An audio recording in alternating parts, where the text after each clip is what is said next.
Destiny's my favorite game. I hate it. That line floats around the community a lot. I don't say it exactly like that, but it always ends up being the sentiment whenever I try to explain how I feel about the game.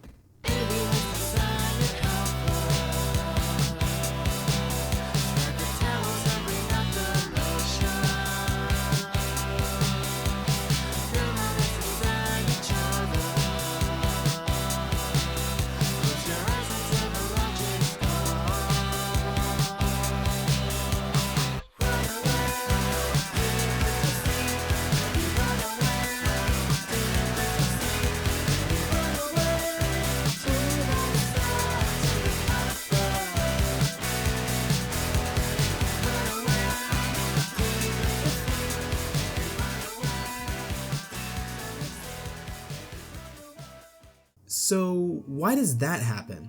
Why does a game that people love also drive them to apathy? Some people play it for way too long, others hate it because it's just Destiny. For me, it all boils down to this. Destiny is a social game. Even after hundreds of hours, I still get hyped to log in with friends, or even total strangers. Whether someone's running a cracked meta loadout, or doing something completely scuffed, it rarely matters.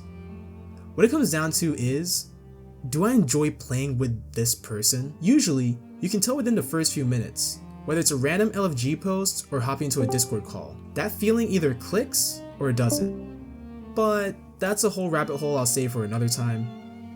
Fireteam chemistry, matchmaking roulette, social anxiety, that deserves its own deep dive. For now, I want to hit the rewind rounds on my time with Destiny. I want to figure out what it was that pulled me in. What made this strange, mystery-riddled game click for me, and why I've stuck with it through all the highs and lows. To do that, I need to go back to the beginning.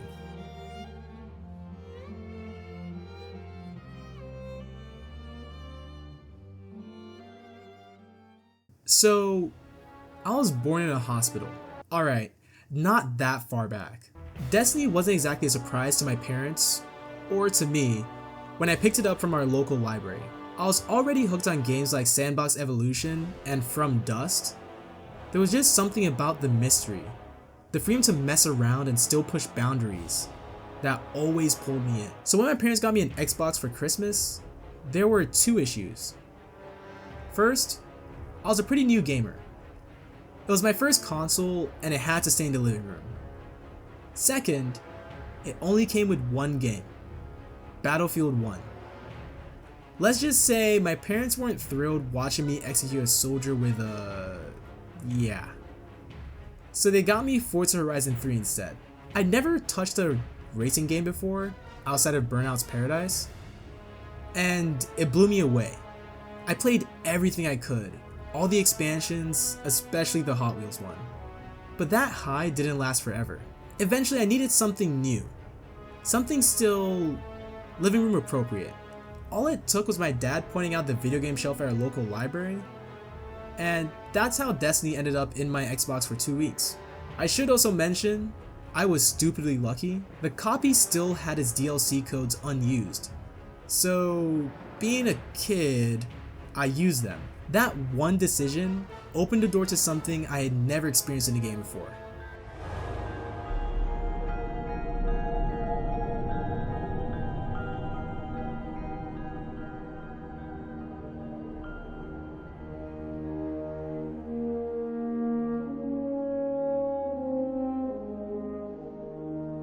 The title screen felt ethereal. The music hit like I was gearing up for a journey that I wasn't ready to understand. Then, the class selection screen. You had Titan, who these guys are strong and bulky. Hunters, who are cunning and precise. And last, Warlocks, who are unwieldy and magical. I picked a Hunter, customized my Guardian, and woke up. I had so many questions. What's a Guardian? Who am I in this light versus darkness narrative? But first, I had to find a break through the breach. I'll be honest, the jumps on Hunter felt weird. Picking up the Kvastov made me feel like a hero ready to take up an unknown mantle. Then I immediately switched to Warlock after the introduction. That felt way better. And that's why I stuck with it as my main. I still remember my dad asking what the hell was going on when I met the Exo Stranger, or when I unlocked my Stormcaller subclass. That Christmas break, I poured every second I could into the game, trying to piece together this cryptic sandbox.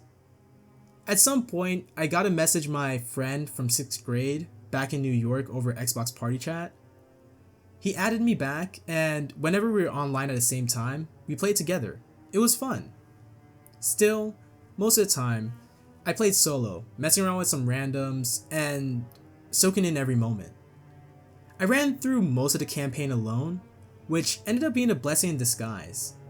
It sold me on the idea that me, was capable of taking down gods. Then the checkout period ended. Christmas break ended, and when I later returned to the library, someone else had checked out the disc. I was crushed. I didn't even know what a raid was or what Arms Day meant. All I knew was that good things come to an end temporarily.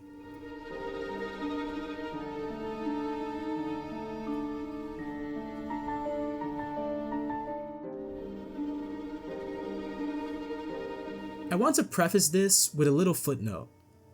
I did get to play a little of Destiny 1 on and off, but never for longer endgame activities.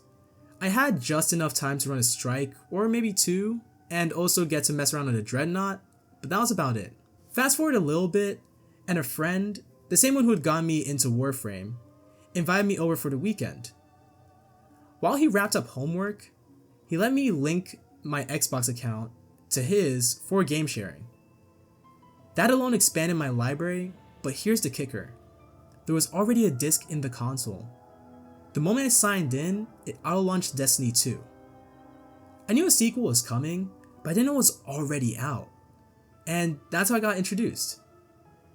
Losing my light and clawing my way back to the Traveler was surreal. My friend let me play through most of the vanilla campaign, and one of the most memorable moments, watching the speaker tell Dominus Gall to kill himself. That dialogue still lives rent-free in my head. Sacrifice leads to death.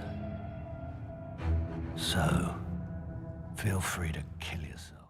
After that weekend, I couldn't stop thinking about it. I needed my own copy. Luckily, my friend did end up gifting me one, and that same friend ended up becoming like a brother to me. We grinded the crap out of the game. I wish I had my own footage to show off these moments, but Xbox wiped all of my old clips. If it weren't for him, I would have never boarded the Leviathan, never would have gotten my Midnight Coup, never finished either of Worlds, and I never would have met the countless Guardians who shaped my journey over the next few years. During that time, everything happened. We tackled Whisper of the Worm, which just figuring out how to start it felt like a mystery. We gathered the nodes to unlock Sleeper's Simulant? Wait, it's not Stimulant? What the Anyways, moving on. We farmed weapons at the lighthouse during Curse of Osiris. I got my Sagira shell, and somewhere in that grind, I decided I never wanted to hear Brother Vance speak again, or do another heroic public event. 2 tokens and a blue, huh? At that point, the game was in a rough spot. Grim even. So when Bungie started turning things around, like actually listening to the community, it felt electric. Then Forsaken dropped, and Destiny felt more alive than ever. That expansion oozed angst and vengeance. Cade's death hit hard. It wasn't just another cutscene character, we knew him. Losing him changed the tone of Destiny. The game had always been mysterious, all space magic and slick gunplay, but now the narrative had teeth. Aldrin Sov was burned into my brain, and I had a bullet with his name on it. Forsaken gave us the Tangled Shore, the Dreaming City, and a real sense of purpose. There have been plenty of DLCs that made me feel like a kid unwrapping the exact gift I asked for, but Forsaken was different. Destiny then went on to hit heights I didn't know were possible. 801's Forges became a personal obsession. My EXO characters literally modeled after that season, Niobe Labs and all. It felt like a dream. Not all parts were great, sure, but the good ones were unforgettable. Now I'm gonna keep it real.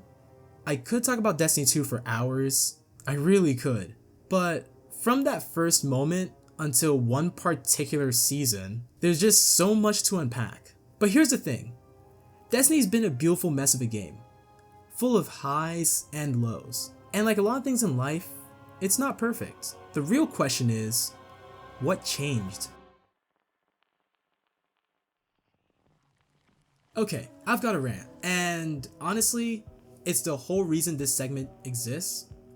If you're just here for Edge of Fate and my thoughts on where things stand now, skip ahead to this timestamp on screen.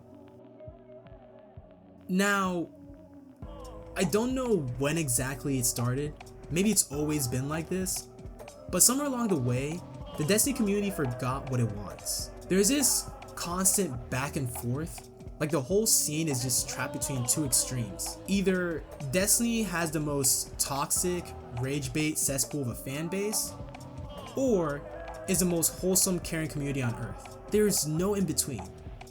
And that drives me insane. I used to stay out of it, didn't touch Twitter, didn't hang on the forums, I just played.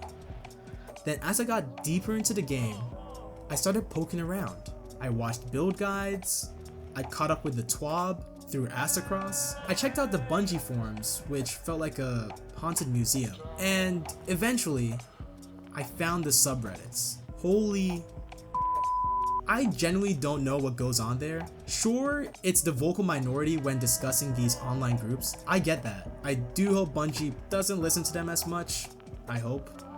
But wow, post after post after post of pure negativity. Yeah, there are good ones too, but finding them feels like pulling a slot machine and hoping not to land on uninstall. It's not even just Destiny. Fandom in general has gone off a cliff.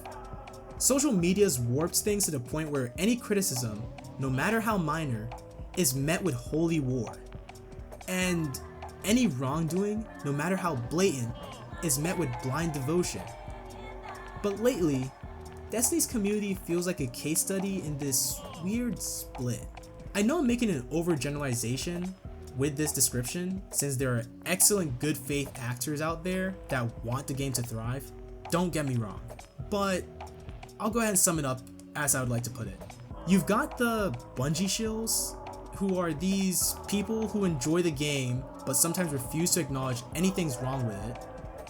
And then there's the so-called vocal minority, who are players who sit at the top of the skill pyramid or just spend way too much time doom posting. Some of them make great points, others are just burned out and bitter, and some are clearly just playing devil's advocate for the sake of it. And honestly, both groups make me want to root for the heat death of the game. You see someone say, hey, I really enjoy this new thing they added, and the response is, you need to die, stop having fun. It just keeps spiraling, over and over and over again. But here's what I figured out. If I stop paying attention to all that noise, the game actually gets better. When I step away from the Twitter threads, the hot takes, the Reddit wars, Destiny becomes something entirely different. As of late, a friend group of my friend got into the game, and he had the idea to have us run through all the Destiny raids. Now, while they took a little work to get through, I would not trade those nights for anything. I want to see this. I did, yeah. Wait, let me see the checking spots. Hold on. Wait, I want to see it. Wait, what am I missing? It was our little saga of trying to conquer the pinnacle of Destiny activities, and my goodness, it was amazing. We got great at clearing King's Fall. Deepstone Crypt is probably my best moment where I've screamed with joy in terms of just having fun. Someone dies, I'm gonna laugh so fucking hard. If it's me, I'm gonna kill myself. What the Yes! Yes! Yes! Yes! And while we don't run it often, Salvation's Edge is an absolute blast that we are slowly but surely capable of mastering. I mean, we got to be able to do first try Verity, and do not ask about me being a dumbass 2 encounters prior. Yeah. And that raid has to be one of my favorites because it shows off the highs of Destiny in the best way possible. You see amazing skyboxes, hear sound effects that honestly blows my mind at how they even come up with.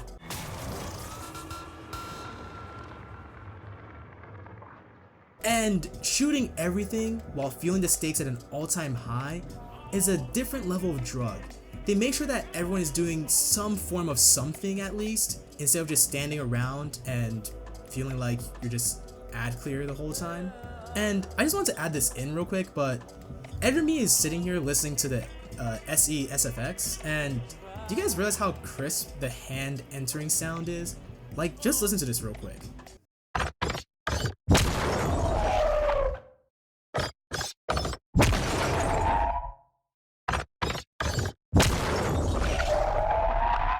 But anyways, moving on from that, all this reminded me that Destiny is still that special game. Yap Sesh over though.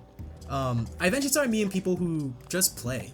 Chill players, guys with jobs, and kids who still have better loot than me, honestly.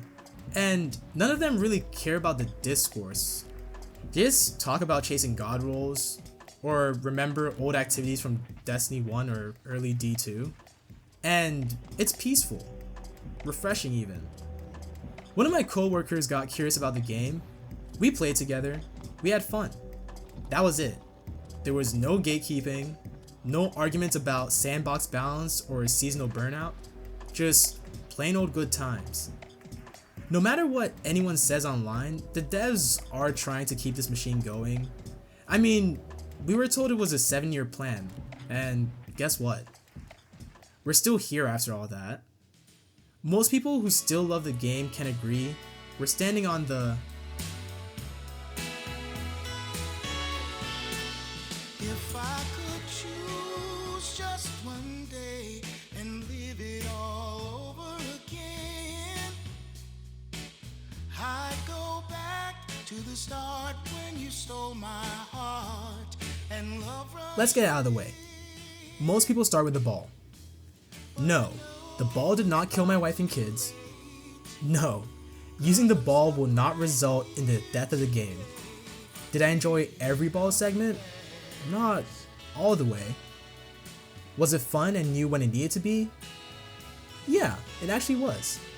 And lastly, no, it's not cock and ball torture, you'll be alright. With that out of the way, I want to start with the narrative, and off the rip, I give this a solid 9 out of 10. I put this in the same grouping as Witch Queen, Forsaken, and the Final Shape, honestly. Hold it. Before you grab the pitchforks and torches, I liked this one because it did something I hadn't felt in a while. I was interested in the invitation sent to us, the Guardian, weapon. Interested in Ikora, interested in G-Man, Lodi, and Orin too, of course. We gotta watch Drifter retire Gambit, which was a cool way of Bungie writing that in, and it reminded me that they definitely still know how to write. Despite everything going on at the studio, they delivered a story that, at the end of the day, hooked me. The Edge of Fate was a campaign that helped highlight Bungie's strengths when it comes to working with a quick but deep narrative. We are introduced to a destination that's unfamiliar to us, but also capable of being molded and understood through exploration and discovery, just like our new cast member Lodi. The team managed to write in the Nine as these eldritch, older-than-time beings, but they still have human aspects to them, especially when they bicker at the end of the campaign during a vote. My vote is aye, obviously. Sensory equipment declination. Weaponized flesh tool affirmation. You sustain us. You will sustain us. As for the lore behind what the team was capable of incorporating, I'm not as well versed as community members like My Name is Bife, but it felt surprisingly digestible given the mystery of what the Nine are. I didn't have to come into the expansion knowing libraries of Destiny lore, and felt compelled to pay attention to any information that came my way. I really do hope Allison and the narrative team are proud of what they accomplished and continue to execute on this. I also noticed that Lodi felt like a proper character. I was initially scared since we always have our established characters standing stoic and tall, and newer ones definitely taking a longer time to flesh out. Instead, Lodi felt trustworthy, not because he provided information or assisted with helping the player, but because he felt like a person. I know it's weird to say it that way, but most characters in the game are used to seeing world-ending threats that have been forged by it, molded by it. Alright, I'll stop with that. Lodi is this fish out of water, and Bungie nailed that. He reacts to information exactly how our Guardian and you, the player, react once discovering something. For instance, it never occurred to me that we don't really have an accurate date on the whole collapse thing happening. So you can imagine if you found out that your perfectly normal world of working in a government agency where you have a family and people that surround you are just gone. Lodi had a moment that felt real and got caught up in anger and grief. Ikora took a step towards him to console him, and I thought, yeah, that's how people would react. But yeah, watching how the 9 did a lot more than just influence the fate of everyone involved in this campaign was quite interesting and horrifying to an extent. We watched as a 9-member 3 quite literally change the lives of Lodi, and especially Ikora, who was another gut punch that made me hate 3. Watching her past life and connection to Lodi was jaw-dropping, where I didn't see any of this coming at all, almost like a train But that made me ballistic, only to see 3 as this hero who was giving us a chance to fight back against what Maya Sundaresh was setting into motion. As for the gameplay, a little mixed. I'm not someone who plays a lot of Metroidvanias, but the concept sounded cool. I know you usually loop back to areas that are earlier in the game with new abilities. That's definitely here, but it still hasn't felt like a Metroidvania yet. Not for me. Right now, it's more like a checklist, trying to get to the next chest, but the puzzles though, genuinely fun. Some confused me, some had great flow, and almost all of them kept me entertained to a great extent.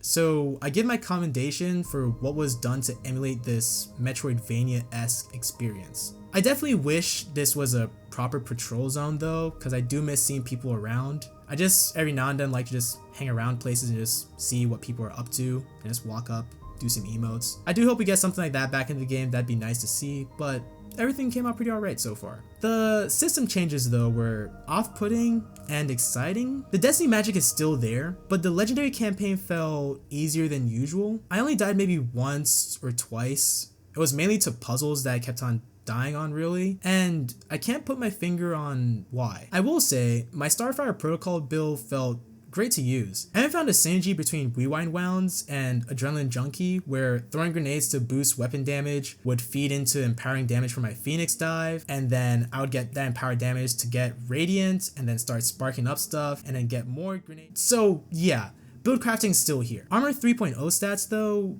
a little jarring. It took a second to wrap my head around the numbers. Without gear prep, my stats were just alright. Getting raid ready was doable, but I barely scraped above 100 power. The grind to 100 felt, I don't know. Think about the current destinations tab and how it looks desaturated. I know Bungie will fix that, they did tweet about it, which is good, but the entire climb felt muted. The campaign geared me up nicely for getting to the necessary power to start raid race prepping. Don't get me wrong there, alright? The portal screen was definitely a great way to guide players, but I do miss the old layout. Navigating through the destinations and charting your own course, it made the game feel different. Now it feels more like a Netflix UI.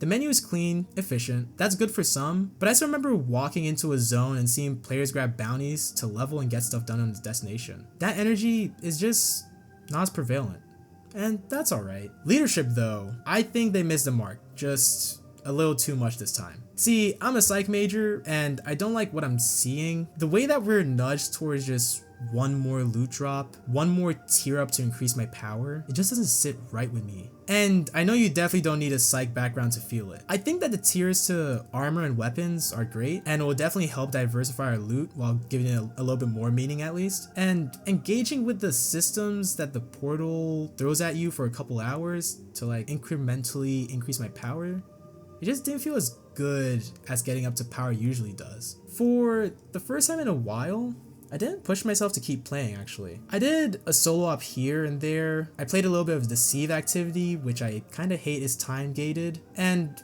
once I hit my loot threshold, I kinda just dipped. Efficient, yeah. Satisfying, not really. Don't get me wrong, I'm all for change, but Destiny's gameplay loop feels like it's drifting from the player base. It needs room to breathe, especially space to grow, and if it's going to innovate, it has to stop running in place and mature with the Guardians that stick around. I didn't push hard to engage with the new systems. Plenty of people are giving valid feedback already, so I took it easy. Overall though, I think the DLC was a great addition to Destiny. I believe narrative-wise, the game is in excellent hands.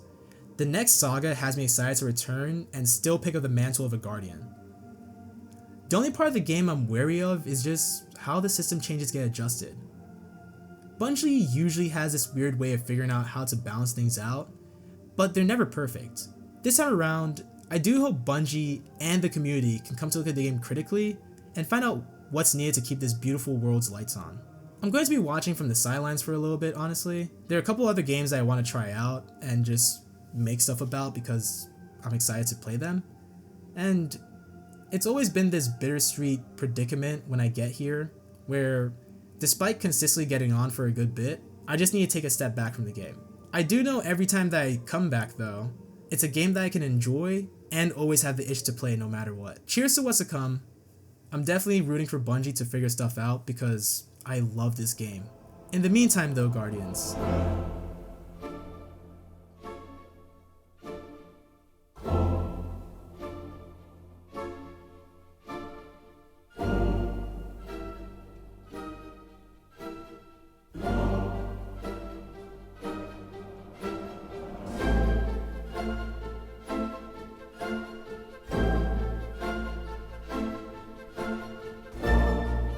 Yeah, we think that guy was low.